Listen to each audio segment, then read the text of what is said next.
Good Monday morning here on the pod.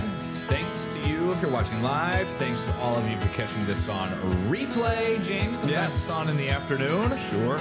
You can check it out on demand as well. Back at it. On the RochesterFirst streaming app, September 22nd. Again, he's James. I'm Brennan. A lot to catch up on because I was out Friday. Yes. Did a schedule swap. I'm curious about how many people could do this in their regular day jobs. When someone's off, does your shift responsibilities drastically change that much, or is it just you're on with your work, clerk is out, coworker's out, whoever it may be, and it's just everyday stuff? But Izzy had a game to go to for one of her children, had a football game Saturday in Skinny Atlas, and Oddly we'll get enough, to that because that's where where you were as well. We'll get to that in a little bit. And I said, sure, you can work Friday morning. I'll split my weekend and I'll work Saturday night. So I was here for the 6 and 11 o'clock broadcast. Man, that's late. It's late for us. The only time I'm ever up past 10 o'clock, let alone 11:30 is when I'm on this shift. And it was fun being with the weekend team.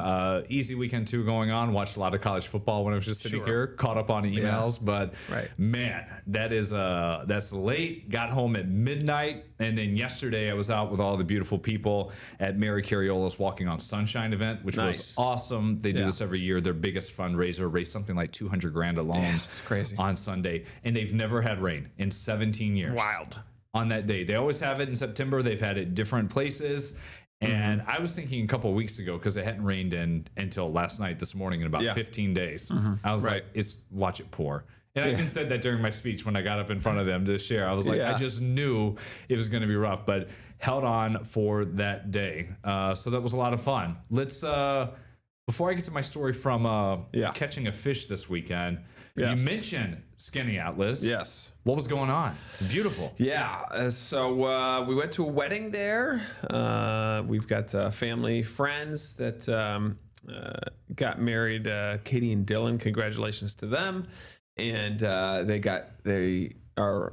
Katie's family's from Syracuse area. They live in Ohio now, but they want to get married in beautiful Skinny Atlas, and it's just a gorgeous spot. So this is the northern tip of the lake that you can see here. That's Route 20 that goes along, and there's just a really long strip there of nice shops and restaurants, and you've got a great view of the lake, and you can walk out along that pier and go all the way to the end, and and there's like the little park you can see kind of there in that image as well. And it's just gorgeous. It's the setup is really nice compared to, because Canandaigua Lake, you can kind of drive down, but I feel like there's like parking lots there, and it's not as clean, I feel like, as Skinny Atlas Lake, where it's just got this one really nice strip of areas that you can walk through. Of all the lakes, I've never been there. Even having been to school at Syracuse, all our travels, never have. But my interpretation is that this is like the Hoobie Doobie Lake, where like so many celebrities come from. New York City, they go up there. Famous people have homes. I've never made it there. I need to. There's a lot of money. There's a lot of money on that lake for sure. But you can do boating, fishing, obviously as well. And so check it out if you can. Yeah. So funny that Isabel covered for you on Friday. She happened to be going to Skinny Atlas as well, but for her son's football game, which is funny. She did great on the pod, by the way, so that was fun. I was in your chair. She sat here, which was fun. So there were some button errors and things that. But we made it work. We basically talked about parenting for like 20 minutes. So. This is the best part. That's what. Anytime, even yesterday at the Mary Cariola Walk, people, they were like, "Where are your kids? How's the family?" And I was like, "The girls and Stephanie, they did not go this year because it was a morning where we woke up and everyone was ready and willing to go to swim class at the Y." So we said, okay, that's fine. What actually happened, a bit of a different story in the locker room. It was a little tough getting into the water. But they were doing that, and it was a blast. And speaking of lakes, and this guy came up to me. I forget his name. He used to be a higher up in Section 5, former AD, worked in Webster Schools as well. And he stops me. He's like, "I just want to let you know, I have a house on Cuca Lake. I can't get you there." And I was like, oh, he's like, I get a couple of different stations, even some from Elmira to get CBS. Oh, but, you can't get it. But 8.1 doesn't come through there. Annoying. And I said, listen, you got a smart TV? He's like, yeah. I was like, get that app. Download the app. Because we got the podcast as well. The shows are streaming now as of the summer. You can just watch the whole show. Watch us there, and it's even like on replay if you miss something when it loops. Yes. So you'll catch that. But he told me, I came up this weekend because I was with some family and friends and stayed at a hotel. Yep. Turned on Channel 8 Saturday night. Who do I see? You. And I was like, what a treat. Oh, he got really? to see me anchoring. Yeah, there you go. I love it. He was like, wow. Yeah, I love that. Small world. I got a Enough, cute photo of the kids here. Oh, Let's sure. Just wait for Pull this it up, to pull it up. load. There it is. oh, look at that. Isn't that funny? Look at that. The tux. The tuxedo, yes. Little dress. Yeah. St. Patrick's Church in Syracuse. Nice church there. How long that hug last? Like a split second? Yeah, very let's- fast. Yeah, this quick. was instant. Yeah. Get the picture and there you move run. on. Yeah, It's cute. That's fun. So Exactly. everybody went. Wow. The whole family, yeah. It was supposed to be a no kids wedding, but they made an exception for these two, and they made the wedding. They were so fun. Yeah. They went on the dance floor, and I would love to have like adult conversations with other people and that last longer than like 2 minutes before I have to chase around a kid. So there was a loss there. You know what I mean? I can't like just have a nice normal conversation about whatever is going on in people's lives, unfortunately, because I'm running around chasing after kids. But you give and you take. They had a nice time. And you think like how many times like sharing the same kid's story, like you got to remember because you've spoke to so many people about it. That's fun. Speaking of kids, a woman stopped me yesterday at the walk and was like, I've got a 3 and a 5-year-old and we've done News 8 Celebrates with them every birthday. Oh, really? And I was like, wow. Yeah, How about that little funny. kid? I was like, so send it in and we'll do it for the 4th and the 6th next year. So it was a lot of fun. A lot of people like you. I heard that coming in. I was like, yeah, this is positive. Yeah, I'd tell you if they said the other way because it'd be great content for this show. Yeah, you're great, but James, I don't know. It was a lot of fun. You can work on it. Cool.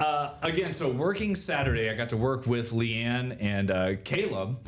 I still haven't seen Rachel Liebert from our sports department in person and met her. Oh, really? I thought maybe. I wasn't sure who was going to be working, but Caleb's got the weekend, so we had fun talking high school and college football. And then at the end of Saturday night's show, Leanne brought up a moment because she's got 3 days left here at the station before she takes a different job closer to home in Jersey. And she said at the end of our 11 o'clock, she was like, Brennan, you remember when we had a show and you talked to me about the Trout Derby? It was a story I told her that she should go out and do when they release all these fish each spring, getting ready for the season down by Roncoit Bay. Yeah. And on air that day, it was around April 1st, I said, yeah, it's a pretty cool thing. She was like, you ever been? I was like, no, but I've seen it. Like, it's a trout derby. So they get all these fish. They draw numbers like the Kentucky Derby, line them up in a gate, and they say go. And they just run out with little jockeys. Yeah. And she bought it. And I was like, it's a joke. April 1st. So she goes, look at what I got you. Oh, look at that. She got me a trout. Like, legit. I thought, and I just started laughing about it. Thought it was so funny because her dad told her to get me this. And I was like, wow, this is actually a trout. Got it off Amazon or somewhere. Folder, I thought it was going to be like just a little goldfish like Nemo or something fun. But Oh, that's funny. Fooled her on that. So now whenever I think about the trout derby, I think it's an actual race going on. Trout derby. It was fun. Right, yeah. I know. It's kind of a funny word that they use that.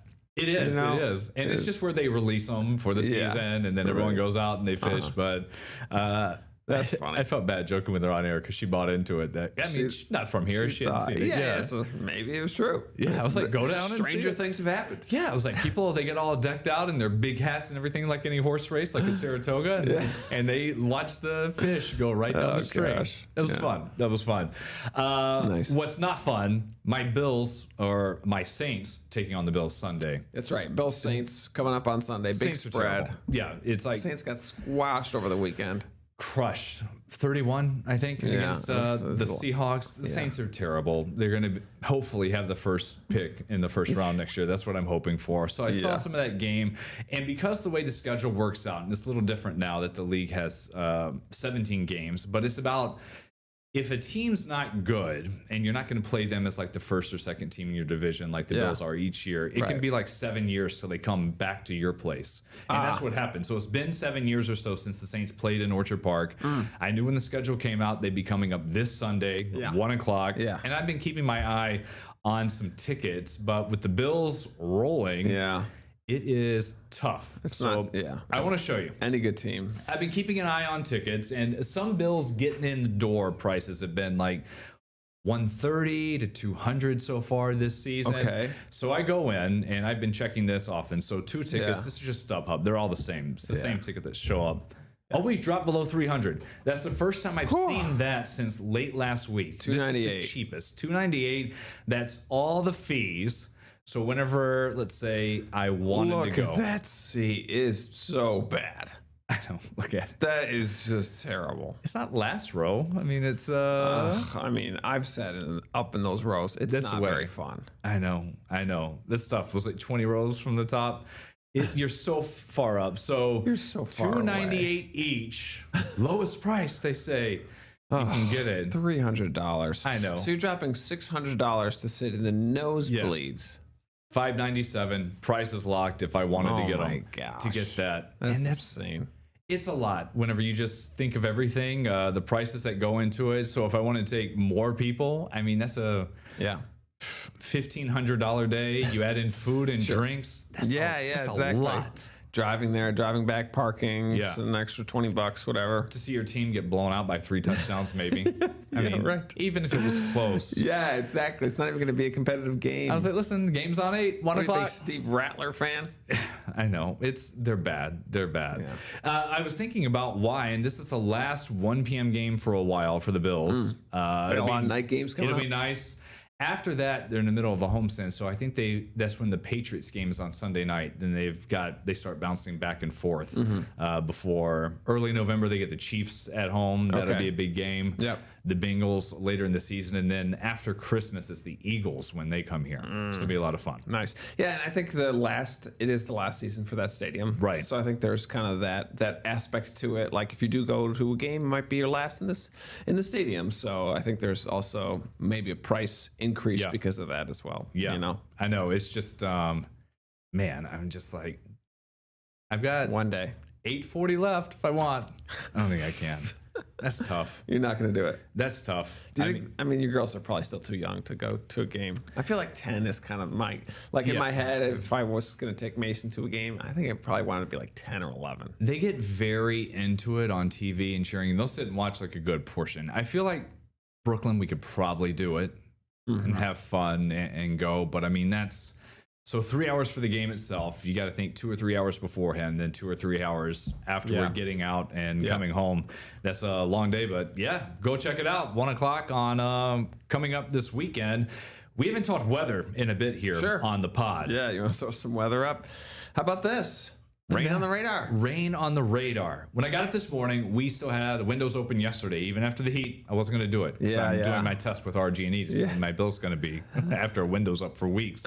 And I heard some rain in Webster, and I was like, wow. I was like, yes. Needed that. You can see a couple of sprinkles they got earlier this morning. Thunderstorm looks like Toronto heads up there. Nasty little storm up in Canada.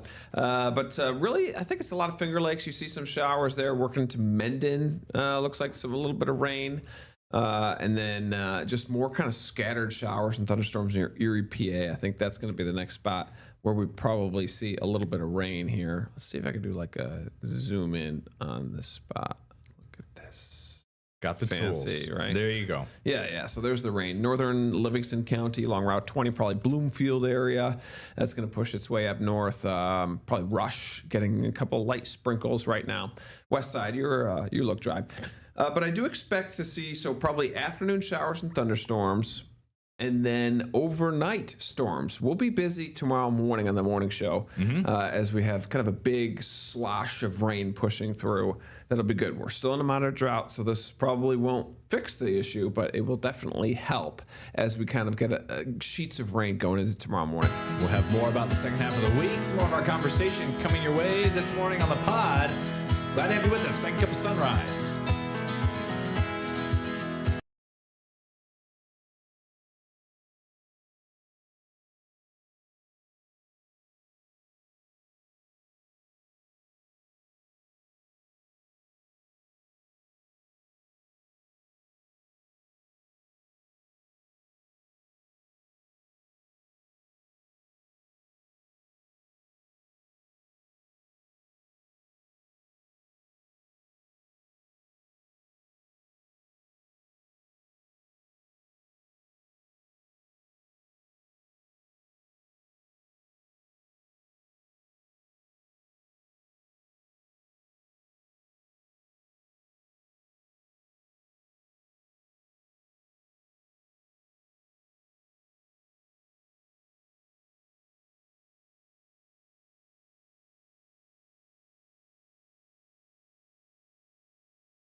something just happened here during break.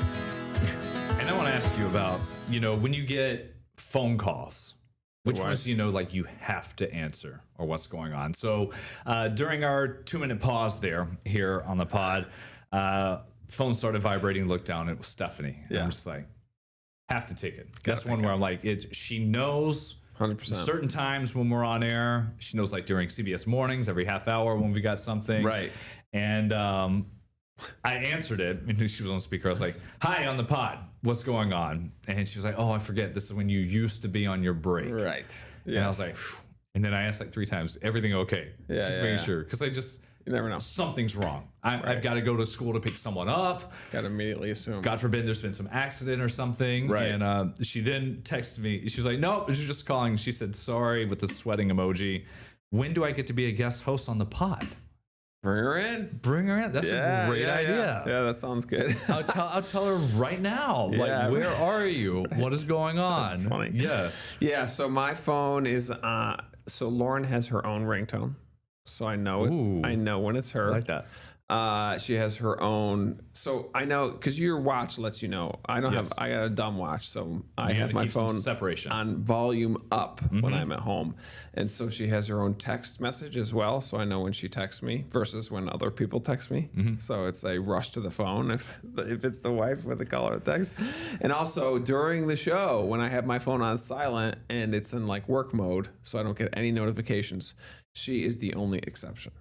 So that one will go through. Even if I'm literally doing the weather on the green screen, my phone will ring if she calls. That's how I know it's like important. Because she knows like not to call between 5 and 7. Yeah. So if she calls between 5 and 7, obviously there's a major issue. Yeah. That happens to me with the noon show. If my phone starts vibrating, then I'm just like, it's got to be tossing a big to deal. Commercial break. Can I go and do that? Deal. Yeah. So we had family first, right? Yes, absolutely. I want to read this. So this was from the weekend. Had the Rochester Half Marathon downtown. They had the 5K and kids race. The finishing times, and there's no judgment here. It's just I want to give congrats to the top 5 overall. Woo! Chris Benson, 33 from Pittsford, ran it in an hour 12. Look at that speed. That's flying. A great time. A lot going on. Like 5 minutes a mile? 5K was 18:04, so that's under 6 minutes, just under, to get that done. Kids, 8 years old from Canisius, Cam Miller, the half mile, 3:04. That's pretty good. Averaging a 6-minute mile. Like, it's cooking. This is flying. Yeah. That brings me to probably the best now current celebrity marathoner. I saw this. So the Berlin Marathon, which is one of like the world's biggest ones. Harry Styles ran it under 3 hours. And look at him. Long sleeve shirt. For perspective, like 4 hours for someone going for a marathon who's like runs a recreational runner, like that's like a great threshold to do it. Like if you're running one marathon your whole life, that's it. 4 hours and change is like great. 3 hours is like the cutoff when you start getting into qualifying for Boston. It's like I'll never get there. A lot of people will never get it. And he came in under that. He ran it under the pseudonym of Stead Sarandos.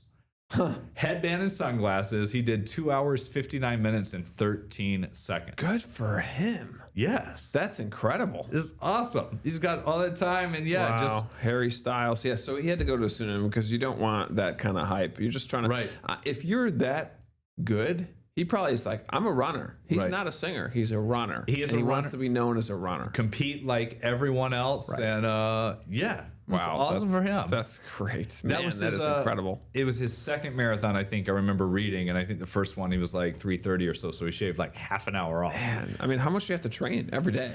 I'm assuming doing that. Yeah. So it's people say that you can run a marathon if you're weekly. If you're running 15 miles or so, and this is someone who's 2 to 3 miles, a couple times a week, maybe a little longer on the weekend. That's what your everyday people who are runners in the community will do.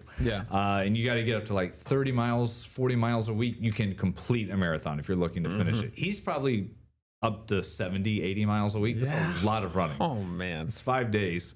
And listen, He's got the money, got the time if he's not for touring sure. and doing it. Right. I love that he's just every day. He's got the mustache and running out there and going. And he's not looking for press. No, he wants to be like everyone else. He just wants to do it. That was a lot of fun. Right. Yeah. It is good for him. Officially fall. I saw the time as this afternoon. Like just after 2 o'clock or so. And quarter after 2, something like that. We did have a story this morning because we want to go ahead and jump ahead and start talking about the holiday season. And it's about people dialing back on what they're going to spend. Yes. Here's that report from Bradley Blackburn from CBS. Consumers are pinching pennies heading into the holiday season. In this economy, what we're going through right now, yes, every penny counts. PricewaterhouseCoopers surveyed 4,000 consumers in 4 different generations and predicts Americans will spend an average of $1,552 a person on gifts, travel, food, and entertainment. That's down 5% from last year and the biggest drop since the start of the pandemic. There is just a general consciousness around prices are going to rise, or I'm holding my breath waiting to see if prices are going to rise. Allison Furman is the consumer markets industry leader at PwC. She says Gen Z is expected to pull back the most, spending almost a quarter less for the holidays than they did in 2024. They don't do anything. Gen Z, 1995 to in an 2012. era of rising costs. So they're very focused on cost transparency. Furman says baby boomers are the keepers of tradition and will hold steady. All they really want is your presence. But what do you want for Christmas? Be with my kids. Retailers are expected to trot out holiday inventory earlier this year, as they did with back-to-school items in early June and Halloween by summer's end. A lot of retailers have pulled forward inventory in terms of shipping due to tariffs. The survey anticipates nearly 40% of holiday gift spending will happen in the 5-day frenzy between Thanksgiving and Cyber Monday, with 80% of gift budgets depleted by the end of that period. Like right around Black Friday is a great time because everything's on sale. If you do have to keep tabs on your wallet, there's an easy way to feel more like Santa than Scrooge. Gift cards are a great way to stay on budget and kind of mitigate that awkwardness of having to trade down. Gift cards top the list this year of what people would most like to receive and what they plan to give. Bradley Blackburn, CBS News, New York. Just don't get ripped off with the gift card scams or if it's fake or anything. Yes. Right, you got to be careful with those. I was thinking about gift cards, and I think like a good example would be if someone talks about like, oh, I got to get that bathroom tile redone. Mm-hmm. Give them something, a gift card, $200 to Home Depot. Yeah. And that forces them to do that. Because if you give them cash, they're not going to go to Home Depot and do that. They're going to spend it on something else they want.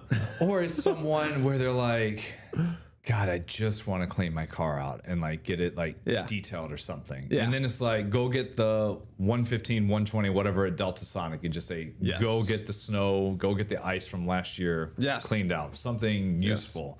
I do love those gifts if that'll come through. Like something to do, like I can use. Yeah. I'm getting a car wash monthly from my mom. I'm already asked her. I was like, can I have 6 months of a car wash? Nice. Boom, done. Yeah. You know, like that would help me out. I need to keep my car clean. I like never do it in the winter, and I'm like really trying to. I got the new car, right? Something very useful. Trying to take care of that. Experiences. I do love it. Like Gen Z, like it's every day. There's some study or something where they're cutting back on everything.